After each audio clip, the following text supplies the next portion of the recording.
চন্দ্রনাথ সিনহার বিরুদ্ধে চার্জশিটেই তো লেখা আছে। কেন চার্জশিট? প্রথম কথা হচ্ছে চাকরি বেচেছেন, দ্বিতীয় কথা হচ্ছে কালেকশন করেছেন, তৃতীয় কথা হচ্ছে নিজের এবং স্ত্রীর নামে অবৈধ সম্পত্তি করেছেন। এদের প্রত্যেকের তো আয়ের থেকে বেশি সম্পত্তি।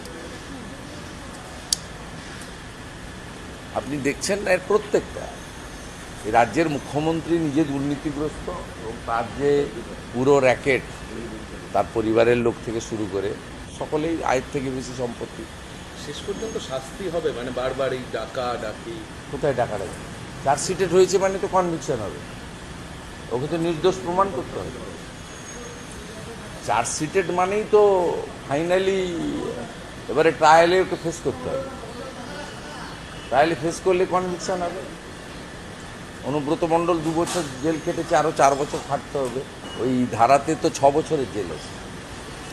পশ্চিমবাংলায় একটা প্যান্টকে 3 বার সেলাই করে পরে এরকম যুবকের সংখ্যা কিন্তু অনেক, ক্রোড়স।